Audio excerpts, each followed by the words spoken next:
Please don't be weird about it. So yesterday, we read chapters 1 and 2. We met our characters. So we have Robert Peck. He's a 12-year-old. He's the protagonist. He was skipping school. Why was he skipping school? Why? Because he was being bullied for his clothes. He was being bullied for his clothes. Who was making fun of him? Edward Thatcher. Edward Thatcher. That's exactly right. Next, we have Haven Peck. That's the major character. That's Robert's dad. We have the mama Lucy. His aunt, who is Carrie. We have Mr. Tanner, who's the neighbor. Apron, who's Mr. Tanner's cow. We'll talk about that momentarily. And then we have, as you said, Edward Thatcher, who's the bully. Now, while Robert was skipping school, he was headed home, I reckon, and he happened upon something. What is it, Jalen? He happened upon Edward. Apron. Oh, Apron. That's right. And what was happening with Apron? Baby. She was giving birth and she was not doing particularly well.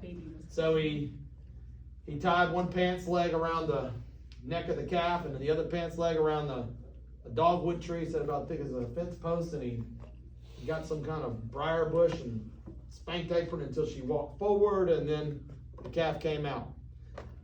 Meanwhile, she started having some type of choking issue. He stuck his hand into her mouth, removed the obstruction.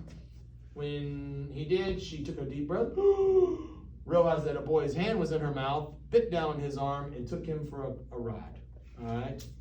He was found a while later by Mr. Tanner, who then brought him home. And now we're on chapter 3. Oh, we did find something else. One more thing, I'm sorry. At the end of chapter 2, we found out something very important. We found out what his dad does for a living. What is it? He kills pigs for a living. He's a pig slaughterer. Okay? You like bacon and sausage, you gotta cut them up. You can't just...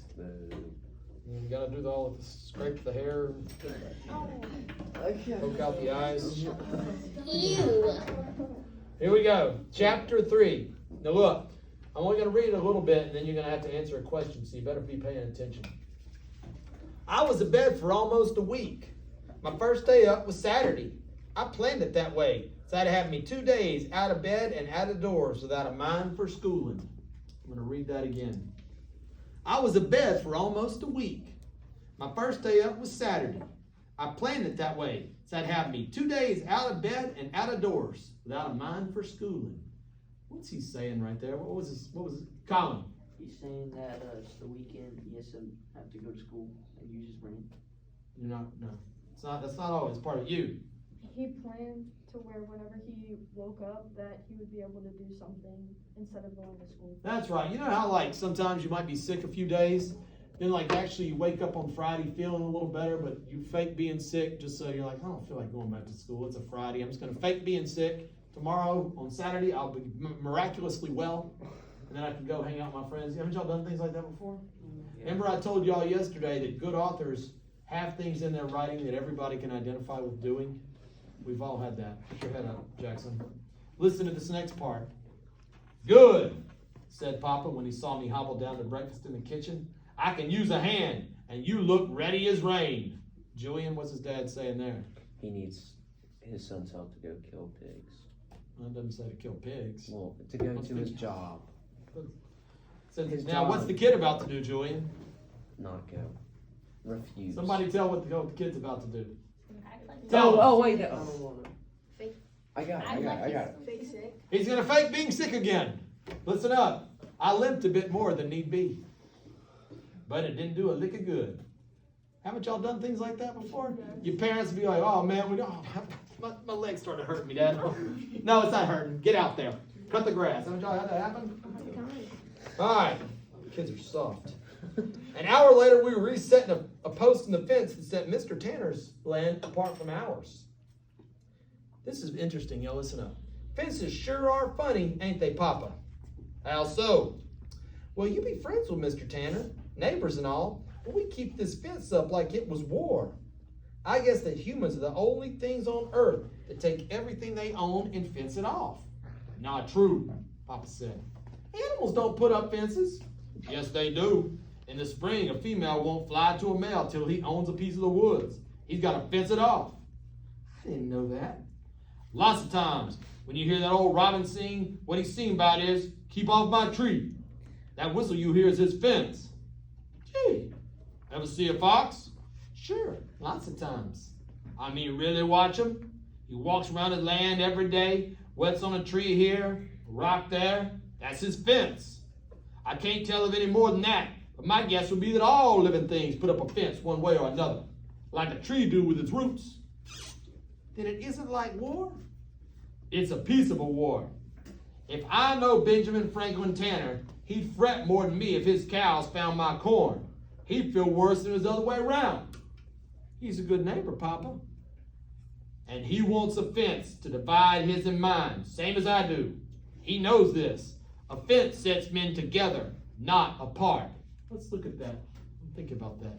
A fence sets men together, not apart. Put your hand down and listen. If you have a fence in your yard, I want you to raise your hand. You have a fenced-in yard. Good bit of you, hands down. If you live in a neighborhood, raise your hand. Okay, hands down. Now, some of you that might like live in the country, you got 10 acres or 100 acres, you don't need a fence. You can have a fence, but it's not necessary. But if you live in a neighborhood, it's pretty important to have a fence, okay? I'll tell you why. I'm really good friends with my neighbors. We hang out together a lot. We've even taken vacations together. We're very good friends, okay? I used to have a dog, little Boo. You remember the Boo, Sophie? Unfortunately, Boo died tragically. But anyway, I would let Boo out every morning, and she'd go out and poo-poo in my yard and come on back in, right? If I didn't have a fence and she went and used the bathroom in my neighbor's yard, would they have liked that? No. So that's what it means. Fences keep people together, not apart. All right? So it'd be remember that when you get older. Sometimes things that we do, it's really, might seem like we're dividing ourselves. No, we're not. We're keeping it together. All right? Let's keep going. I never looked at it that way. Tom, you did. As we were talking, I looked up from my work and Papa from his. What we saw was the oddest parade in the county coming down the ridge and across the meadow. It was Ben Tanner and his cow, Apron. She was looking clean as clergy. Kicking along under her belly and trying to get a hold of the teat was not one calf, but two, alike as two peas, and Mr. Tanner was carrying something. Morning, Haven. Good day to you, Benjamin. Morning, young Robert. Good morning, Mr. Tanner. I wasn't really looking at our neighbor as I spoke. What caught my eye was the finest pair of bull calves you ever could see. They were blacker than Apron, but with a patch of clean white up the front, like a chin napkin. Bob and Bib, said Mr. Tanner, and the bob of it is after you, Robert. Well now, said Papa, a matched pair they be. Always wanted a yoke of matched Holstein oxen to take to Rutland. Now, thanks to your stout son, Haven, I got me the pair. Finest oxen in the county they be. Come fair time, they'll do learning proud. Apron had two. It was all I could say. Two. And that's all. There they are. And they are a pretty pair of bull calves. Thank you again, Robert. Now let's stop there. Why do you think Apron had trouble giving birth? Because it was What? Because it was two. Yeah, don't you think it'd be more difficult to birth twins than one? Yeah. Anyway, it says, so back to Mr. Tanner. Here's a pig for your trouble. From under his coat, Mr. Tanner fetched out a small white ball piglet. She had a pink nose, pink ears. There was even a wisp or two of pink in the fork of her toes. You mean this pig is going to be mine? Yours, my boy. Little enough for what you did. Gosh, Moses, thank you, Mr. Tanner. Mr. Tanner handed me the pig and I took it. She kicked and squealed a bit. Once I held her close up to my chest with both arms, she settled down, licked my face. Her spit was a sad smell, but I didn't care. She was mine. We thank you, Brother Tanner, said Papa, but it's not the Shaker way to take frills for being neighborly. All that Robert done was what any farmer would do for another. It don't add up to payment or due. What's his dad saying? They don't need the pig. Yeah, no. And he said, you don't got to give us this pig. It's cool. Have y'all ever had your parents do that to you? Yeah. Like you help somebody out and they pay you and your mom's like, oh, no, keep your money. They're happy to help. I get real mad. Yeah. Like, no, I did not want to cut the neighbor's grass, Mother. No, I'm not happy to help. I'm happy with the $20. When you told us about this book, I said, is this Charlotte's Web on acid? And you said no, and I think it is. It's not. Let's keep going.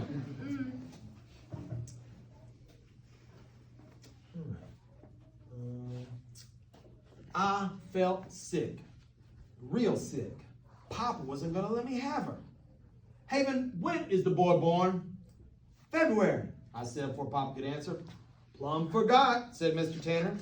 In that case, I owe you a sorry for being so late remembering. She's your pig, Robert, and if I catch her on my land again, she'll be bacon. Papa shook his head. It ain't right. Haven Pet, said Mr. Tanner. What I really come here for is to ask you to help me yoke these two demons come fall. Will you? Yeah, said Papa. Good, good. That being the case, and not wanting the cloud of debt hanging over me, favor me by taking payment for your help as of now in the form of one newborn pig, just weaned and pink of prime. Done, said Papa. Done, I said. At that, Pig and I both gave a squeal. She was mine, mine, mine, mine, mine. Looking at her again, I could see how beautiful she was. My pig. She was prettier than Apron, or either of her bull calves. She was prettier than Solomon, our ox, prettier than Daisy, our milk cow, prettier than any dog, or cat, or chicken, or fish in the whole township of Learning, Vermont. She was clean white all over, but just enough pink to be sweet as candy. Pinky, I said. Fine name, said Mr. Tanner, and every whit as good as Bob and Bibb. Benjamin, said Papa, we're beholden. Thank you, sir, I said. Papa's sharp nudge in my ribs with the handle of his mattock helped my being so prompt and grateful. You're welcome, boy, and if ever I need help again with old Apron here in Calf, there's only one man I'll call to help her through. Who? I said, knowing the answer. You, he said, pinching my stomach that I laughed so hard I almost dropped Pinky. Watching our neighbor walk away, taking his cow and twin calves with him, I held Pinky close in my arms. She was the first thing I ever really wanted and owned. At least the first thing of value. The only other thing I'd wanted was a bicycle, but I knew we couldn't afford it, so there was no sense in asking. Besides, both Mama and Papa would have looked at a bicycle as a frill, a work of the devil. And in a Shaker household, there is nothing as evil as a frill. Seemed to me the world was full of them. But anything that Mama wanted and didn't have the money to buy or the goods to trade for was a frill to her. So this kid's never owned anything in his life, not even a bike. You know what I mean? So he finally has something. Pig. Well, nobody could call Pinky a frill. Anybody who had half an eye could see she was a pig. And what a brood sow she'd make. I counted the teat buds on her belly. 12. And in a year or so, she'd be lying in her crib with a dozen pigs, sucking away her glory be. You'll have to tend care of her, Papa said. I will. Care taken of a pig can keep a body as nervous as a long-tailed cat in a room full of rocking chairs. She'll need a pen, some straw. A pen?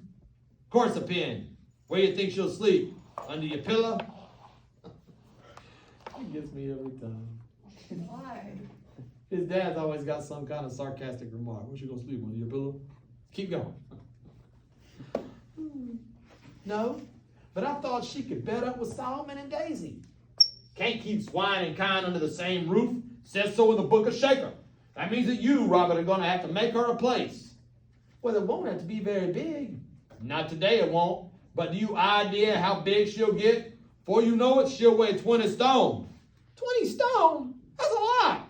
Darn right. She'll go most 300. So best you put that pig down to earth. Set that fence post, pin her up for the night. Away from Daisy. Why that? Close port will curdle milk, boy. That's plain common. I wonder why that is. Just a law. Shaker law? Yep, but it's deeper than that. Goes back when Daisy and Pinky were wild. Daisy knows that Pinky and her kind have teeth, tusks. Pigs are meat eaters, cows ain't. Reason Brother Tanner give you that pig is maybe its mother ate all the rest of the litter. A sow will do that. Daisy won't. Apron won't. It's like Shaker law. All goes way back. Way back to what? Back to reason. Something modern town folk don't care a lick for. They don't understand it, so they think it'll be tomfool. That's right as rain. Excuse me. Back to reason. As right as rain. Earthly reason. Solomon's got it at sundown. That's the only time of day that big ox is ornery. Because once, long, long ago, the wolves came at sundown. Even though Solomon never seen a wolf, he knows. He knows the working day is over. He wants a shelter. He wants a wall at his side so he can blanket one flank, look the other. And that's why Daisy don't want Pinky near her own? That's why. Because pigs are wild things. Were you to turn Pinky loose, she'd live in the hills. She'd be wild. She'd even tusk. They'd be long, mean, sharp. Old Daisy knows it, frets on it. She says it's enough to curdle a girl's milk. Papa? If Daisy run off, would she be a wild cow? Not old Daisy. We left her. She'd head for another farm and another herd. She might make for Tanner's place. You know what she'd do?